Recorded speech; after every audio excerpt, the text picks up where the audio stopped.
গতকাল রাত্রে FIFA the best অ্যাওয়ার্ডে winner হয়েছে ওসমান ডেম্বেলে, যে কিনা যোগ্য ছিল।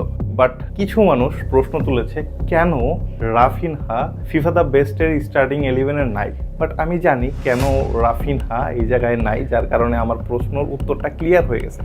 আপনাদেরও সেই জিনিসটাই ক্লিয়ার করব। এর পাশাপাশি আজকের ভিডিওতে আরও কিছু বিষয়ে ক্লিয়ার করব, সেটা হচ্ছে ফিফা দ্য বেস্টে কীভাবে ভোটিং করা হয়, কিভাবে উইনার চুজ করা হয় এবং আরও কিছু অজানা তথ্য।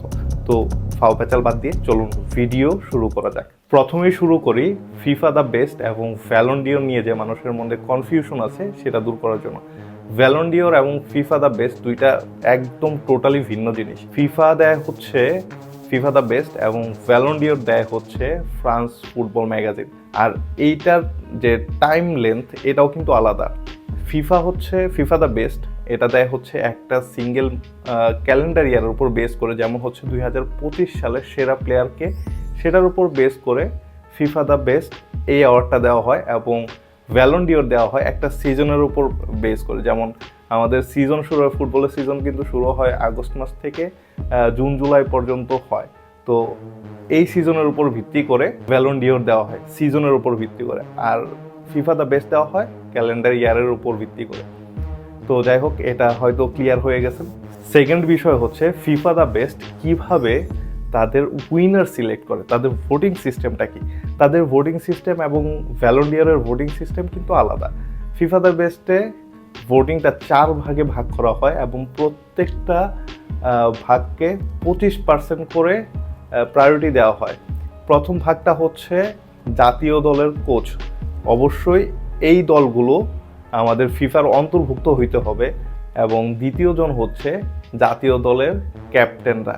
এই জায়গায় একটা মজার বিষয় হচ্ছে ক্যাপ্টেন নিজেকে নিজে ভোট দিতে পারে না, বাট হচ্ছে তার ন্যাশনাল টিমের প্লেয়ার অথবা সতীর্থ যদি থাকে ক্লাবের, তাদেরকে ভোট দিতে পারেন। আরেকটা ভাগ হচ্ছে প্রত্যেক দেশ থেকে একটা করে জার্নালিস্ট থাকে, যারা কিনা ফিফা থেকেই সিলেক্ট করা হয় এবং ওই জার্নালিস্টগুলোই ভোট দিতে পারে। আর 4 নাম্বারটা হচ্ছে ফ্যানদের ভোট।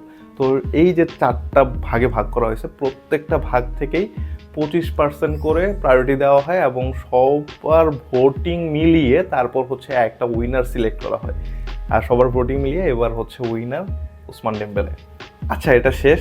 এখন আসি রাফিনহা কেন ফিফা দ্য বেস্টের স্টার্টিং 11-এর নাই। প্রথম কথা হচ্ছে দ্য বেস্টের স্টার্টিং 11 এটা কিন্তু ওই যে 4 ভাগে ভাগ করা হয়েছিল প্রথম ভোটিং সিস্টেমটাকে, মানে ফিফা দ্য বেস্ট যে অ্যাওয়ার্ডটা, এই অ্যাওয়ার্ডটা যে 4 দল থেকে ভোটিং করা হয়, এই যে স্টার্টিং 11-এর যে ভাগটা এটা কিন্তু আলাদা। মানে স্টার্টিং 11-এর পার্টে হচ্ছে ভোটিং কাউন্ট করা হয় শুধুমাত্র পেশাদার ফুটবলার এবং ফ্যানদের, মানে 2টা ভাগ থাকে এই জায়গায়। আগে ছিল 4টা ভাগ, এখানে হচ্ছে 2টা ভাগ। তো এদের ভোটে হয়তো রাফিনহা ওইভাবে করতে পারেনি, থাকতে পারেনি, যার কারণে রাফিনহাকে নেওয়া হয় নাই। আরেকটা বিষয় হচ্ছে এই যে ফিফা দ্য বেস্টের স্টার্টিং 11 এখানে কিন্তু ফরওয়ার্ড 2জনকে নেওয়া হয়েছে, একটা হচ্ছে লামিন ইয়ামাল এবং আরেকটা হচ্ছে ডেম্বেলে। তো এদের বাদ দিয়ে আসলে রাফিনহাকে ওখানে রাখা যায় না।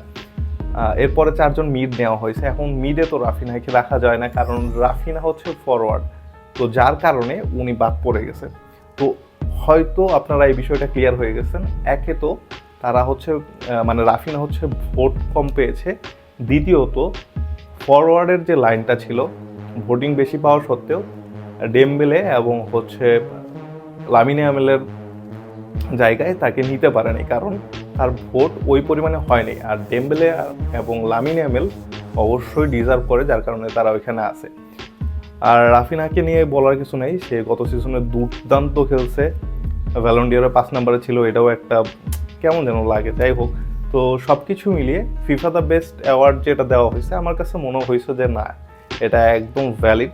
তো আজকের ভিডিও এই পর্যন্তই, আবার নেক্সট কোনো ভিডিওতে দেখা হবে।